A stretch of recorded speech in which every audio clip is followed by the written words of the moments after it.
amma ba'd. Bersyukur kita kepada Allah Subhanahu wa ta'ala dan mengucapkan alhamdulillahi rabbil alamin. Bersalawat kepada Nabi besar Muhammad sallallahu alaihi wasallam dan melepaskan doa Allahumma salli ala sayyidina Muhammad wa ala ali sayyidina Muhammad. Semoga kita semua termasuk umat Nabi Muhammad sallallahu alaihi wasallam yang mendapat syafaat kesusahan rabbul alamin. Hadirin jamaah muslim JCT yang dirahmati oleh Allah Subhanahu wa taala. Pada kesempatan ini izinkan kami dari BKM Masjid Muslimin JCT untuk menyampaikan beberapa hal antara lain. Yang pertama, laporan Kotak 4 dan pengeluaran Ramadan 1443 Hijriah. Sisa saldo Ramadan malam ke-27 per 28 April 2022 ialah sebesar Rp515.000. Infak malam ke-27 Ramadan alhamdulillah sebesar Rp659.000. Total pemasukan malam ke-27 Ramadan ialah sebesar Rp1.174.000. Pengeluaran malam ke-27 Ramadan ialah sebesar Rp675.000. Jadi, sisa saldo Ramadan per 28 April 2022 ialah sebesar Rp499.000. Terima kasih kepada para jamaah atas doa infak yang telah diberikan. Kami mengucapkan jazakumullahu khairan khairul jazaa wa jazakumullahu bil jannatil firdaus amin ya rabbal alamin. Yang bertugas sebagai imam tarawih pada malam hari ini yang akan dipimpin oleh Al-Ustaz Indra Laksana SHI. Kemudian bila yang akan dipimpin oleh Al-Ustaz Ahmad Rifai Nasution. Selanjutnya, marilah kita dengarkan bersama tausiah yang akan disampaikan oleh Al-Mukarram Al-Ustaz Dr. Haji Muhammad Arifin Jahari LCMA. Demikian yang dapat kami sampaikan. Mohon maaf jika ada kesalahan. Wabillahi taufiq wal hidayah. Wassalamualaikum warahmatullahi wabarakatuh. Kepada Ustaz, waktu dan tempat kami persilakan dengan segala hormat.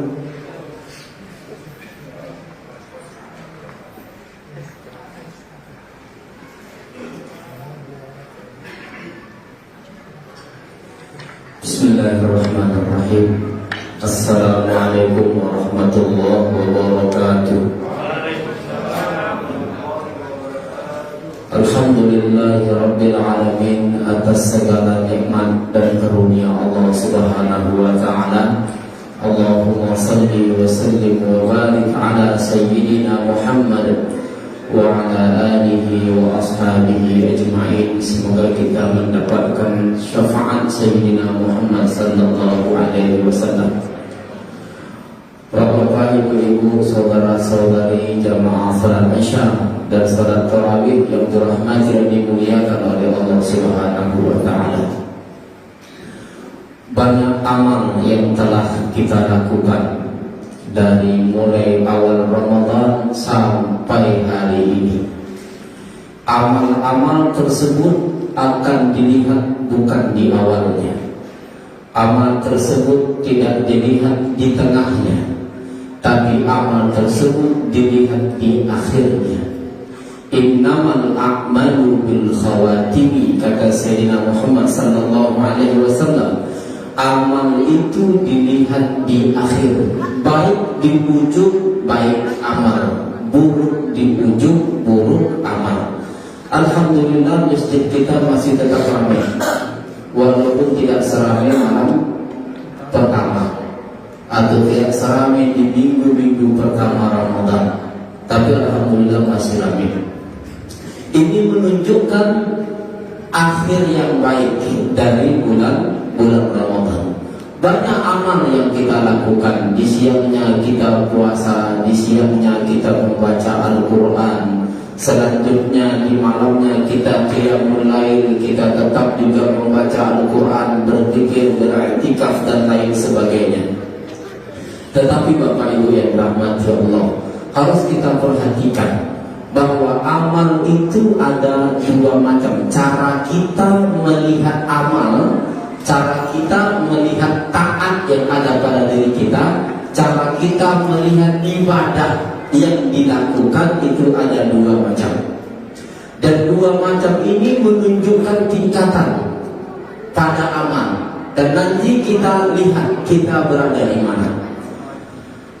Pertama, ada orang yang melihat amalnya, melihat ibadahnya, melihat ketaatannya dari dirinya. Saya yang puasa, saya yang sholat, saya yang membaca Al-Quran, saya yang berzikir, nanti ditutup dengan zakat, saya yang berzakat. Dan begitulah seterusnya. Ada orang yang menisbahkan amal pada dirinya, saya yang melakukan. Orang yang menisbahkan amal pada dirinya tidaklah salah. Mengapa? Karena kata para ulama kita, di antaranya Al-Imam Ibnu Ajibah, ini adalah level iyyaka na'budu.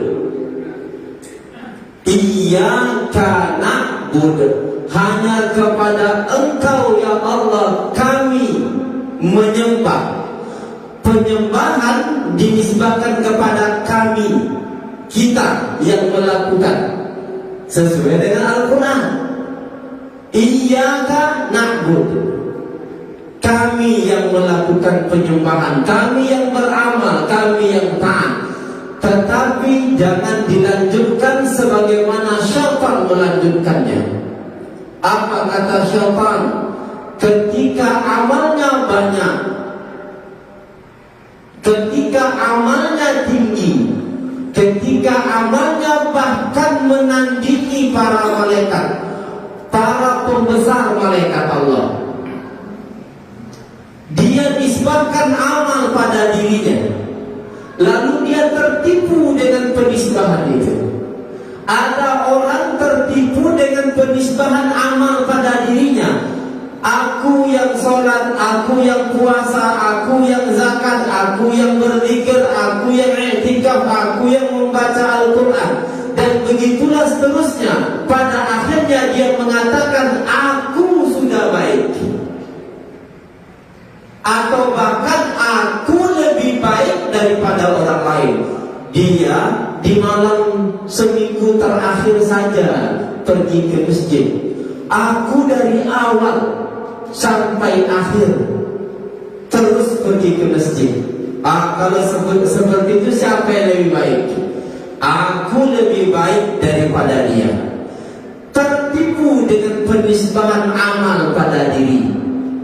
Itulah yang disebut dengan ujub. Inilah hijab orang-orang yang melakukan kesalehan. Inilah hijab bagi orang-orang yang melakukan penyembahan. Dia terhijab dari ibadah yang dilakukannya. Dia terhijab dari Allah Subhanahu wa ta'ala.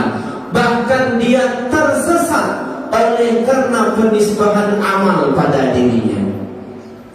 Tadi kita sebutkan syaitan atau iblis. Dulu dia berada pada tingkat tinggi dari amalnya. Ribuan tahun beramal, melakukan penyembahan, pengabdian kepada Allah Subhanahu wa ta'ala. Tapi apa akhirnya? Ketika Allah Subhanahu wa ta'ala menciptakan Nabi Adam, Allah menciptakan Nabi Adam, lalu Allah perintahkan untuk sujud kepada Nabi Adam semua malaikat. Dan di situ ada iblis. Mengapa? Karena iblis pada saat itu levelnya sudah level para malaikat, bahkan pembesar para malaikat. Mengapa? Karena pendekatan dirinya kepada Allah Subhanahu wa ta'ala. Ketika Allah perintahkan usjudu li Adam, sujudlah kalian kepada Adam. Apa yang terjadi? Semua malaikat sujud illa iblis, kecuali iblis. Aba wastakbara, dia enggan dan dia sombong. Ketika Allah Subhanahu wa ta'ala bertanya kepadanya di dalam surah Al-A'raf, diceritakan, mengapa kau tidak mau sujud kepada hamba yang kuciptakan sendiri, kata Allah Subhanahu wa taala. Apa kata iblis? Ana khairum minhu, aku lebih baik dari dia. Ada ujub itulah yang merusak semua amal. Jadi jangan pernah dengan amal yang banyak yang kita lakukan lalu kita nyatakan, udah baik aku nih, aku ini lebih baik daripada orang lain. Bahkan tidak jarang orang mengatakan, ku dapatkan malam Lailatul Qadar itu. Wah, hebat betul dia, didapatkannya malam Lailatul Qadar itu. Ku rasakan malam 27 kemarin agak lain sedikit. Aku membaca Al-Quran, aku berzikir, aku i'tikaf di masjid, ku rasakan turun rahmat Allah Subhanahu wa taala. Agak lain sedikit ku rasa malam 27 itu katanya. Sudah tertipu. Mengapa? Kata Allah, fala tuzakku anfusakum, dan kau anggap dirimu sudah suci. Dan itu telah kita bahas di beberapa pertemuan yang lalu di masjid ini. Bapak Ibu yang dirahmati Allah, ini level yang pertama. Boleh kita nisbahkan amal pada diri kita, tapi jangan tertipu dengan penisbahan itu. Boleh kita nisbahkan amal pada diri kita, tetapi jangan sampai ujub. Jangan sampai ujub kita merasa diri kita sudah baik, kita bahkan merasa diri kita lebih baik daripada orang lain. Maka ketika itu ada gugurlah amal. Tak dihitung oleh Allah Subhanahu wa taala, walaupun di situ tidak ada riya, tetapi di situ ada ujub yang menghancurkan amal. Selanjutnya ini level yang pertama, cara orang memandang amal itu. Lalu pada level yang kedua, cara orang memandang amal itu, bahwa amal tersebut berasal dari Allah. Inilah satu dari penafsiran wa iyyaka nasta'in, dan hanya kepada Engkau ya Allah kami memohon pertolongan. Kita melakukan amal itu bukan karena kita yang melakukan, tapi karena Allah yang memudahkan, karena Allah yang memberikan pertolongan. Ya Allah, bukan kami yang sholat, Engkau yang memudahkan sholat pada diri kami. Ya Allah, bukan kami yang puasa, tapi Engkau menganugerahkan kekuatan untuk puasa kepada kami. Bukan kami yang membaca Al-Quran, tetapi Engkau berikan kelezatan pada lidah ini untuk terus membaca surat cintamu. Ya Allah, bukan kami yang berzikir, Engkau yang membuat hati kami tenang sehingga kami tidak mau lepas dari zikir. Ya Allah, bukan kami yang beriktikaf, tapi Engkau yang menenteramkan kami ketika kami berada di rumah-Mu. Allah yang memberikan pertolongan itu. Jadi dia melihat Allah Subhanahu wa taala yang melakukan. Inilah level wa iyyaka nasta'in. Berbeda dengan iyyaka na'bud. Kalau iyyaka na'bud saya, kalau wa iyyaka nasta'in Allah Subhanahu wa taala. Kalau dilihat dari dua ini, kata Al-Imam Ibnu Athaillah As-Sakandari di dalam kitabnya Al-Hikam. Kitab ini adalah kitab yang amat sangat baik, yang disyarahkan oleh ulama-ulama setelahnya dengan banyak syarat. Yang kita ketahui saja ketika kita berada di Mesir ada 50-an syarat. Dari kitab Al-Hikam, kitabnya kecil tapi syaratnya amat sangat besar. Apa kata beliau dari salah satu butir hikmahnya? Kata beliau, la tufrih ta'atu li'annaha barazat minka wafrah biha li'annaha barazat minallahi ilaika. Jangan engkau gembira, janganlah ketaatan membuat engkau gembira, karena ketaatan itu bersumber dari dirimu, karena ketaatan itu engkau yang melakukan. Jangan engkau gembira karena itu. Lalu wafrah biha, bergembiralah dengan taat itu, li'annaha baradat minallahi ilaika, karena dia muncul dari Allah tertuju kepada dirimu, sehingga engkau mudah melakukan taat itu.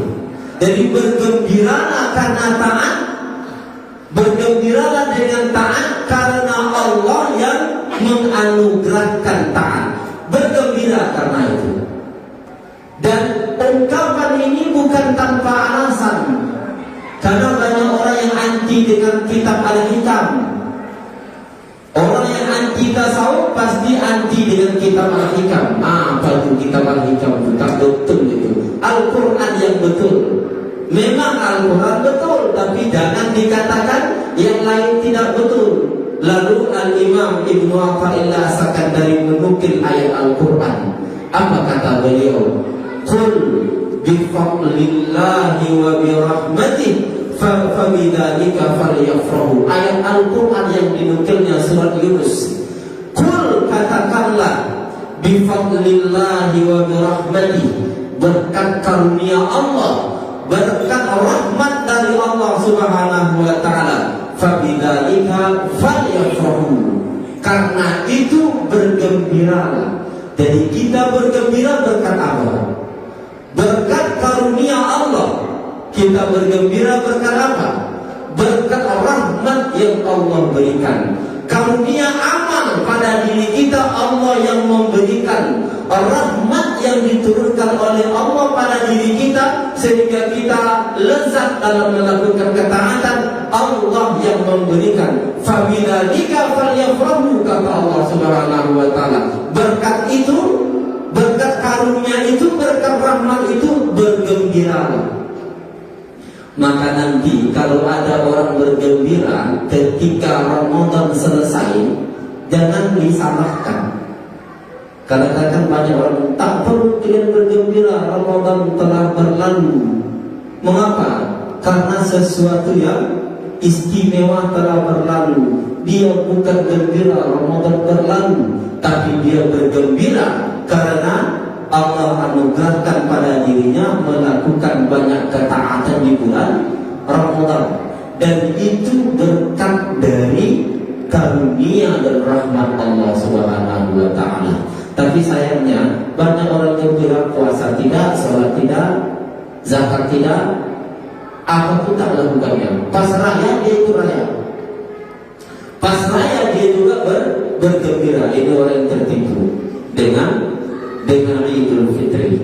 Dia tidak naik kepada fitri, dia tidak kembali kepada fitrah, tapi dia kembali kepada istrinya yang bernama Fitri atau bernama Fitrah. Nah, jadi dia tidak kembali kepada kesucian, dia tidak kembali pada al-faizin, kesuksesan atau keutamaan yang didapatkannya. Jadi bergembiralah karena Allah menetapkan pada diri kita untuk taat. Dengan demikian orang yang sadar bahwa ketaatannya dari Allah, dia tidak perlu menyatakan dirinya sudah baik, dia tidak perlu menyatakan dirinya bahkan lebih baik daripada orang lain. Bergembiralah kita karena ternyata Allah Subhanahu wa taala masih memilih kita untuk malam ini berada di masjid ini, lalu melakukan berbagai pengabdian kepada Allah Subhanahu wa taala. Bergembiralah karena Allah menentukan itu, bukan karena kita yang melakukannya. Kalau Allah tidak menakdirkan untuk itu, selamanya kita tidak akan pernah bisa berbuat baik. Demikian yang bisa saya sampaikan. Mohon maaf jika ada kesalahan. Wassalamualaikum warahmatullahi wabarakatuh.